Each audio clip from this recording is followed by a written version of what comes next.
The dark cabal, herding us like sheep, is only able to maintain its power by staying invisible. The most effective way of maintaining invisibility is, and always has been, the art of dividing the masses. This psychological operation, known as divide and conquer, has been deployed for all of recorded history because it works, especially with organized religion, which is ruled by dogma rather than a personal relationship with God.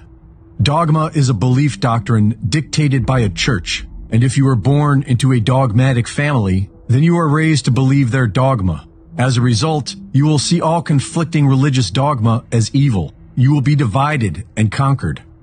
The main religions used to divide and conquer mankind are the three Abrahamic religions. Judaic dogma teaches the Jew that they are a member of the chosen race destined to rule over everyone else as a teacher of God's law.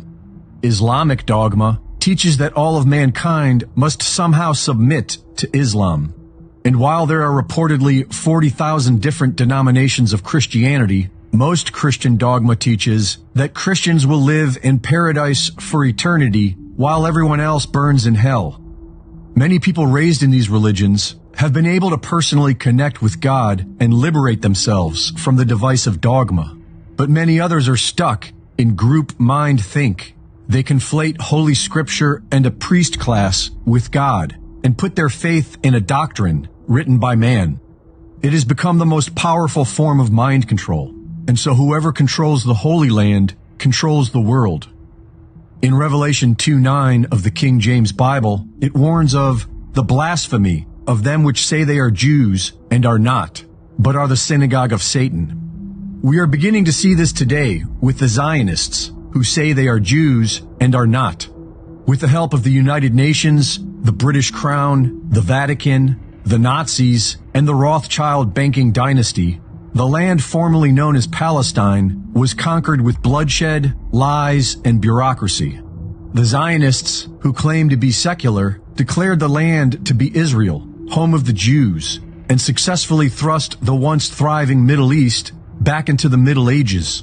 The relatively peaceful region was soon transformed into an unending war zone. Decades of U.S. war crimes radicalized many of the Muslim population into becoming terrorists. The creation of the State of Israel in 1948 would have never been successful if it were not for the Jewish Holocaust. Even though the Palestinians had nothing to do with it, the Holocaust was effectively used as an emotional excuse for what would otherwise be an illegal land grab. And while few deny that Hitler was murdering Jews, many have pointed out that 6 million would have been logistically impossible. So why the number 6 million? For several decades preceding World War II, the Zionists repeated the mantra 6 million, referring to the death of 6 million Jews. A 6 followed by 6 zeros can also be read as 66, which can be read as 2/3. Certain radical sects of Judaism and Christianity believe that 2/3 of the Jews must perish. It appears as if the Zionists created Israel as a sacrificial altar to make this happen, repeating the lesser magic mantra of what they want to make manifest. Today we are seeing Zionists begging for genocide, calling out to kill them all, and gaslighting us into thinking there never was a Palestine, while saying we should flatten it and turn it into glass. We are seeing Christian pastors cheer for mass murder, pastors saying that Israel should make the Gaza Strip a parking lot, and several evangelical pastors who speak as if Christ will only return if we provide him the blood sacrifice taught in their extreme dogma. As Israel pushes forward, radicalized young Muslim men who have had their homes destroyed by American bombs are now spread throughout Western nations. The stage is set for the Holy War, and many are willing to murder in the name of their dogmatic beliefs.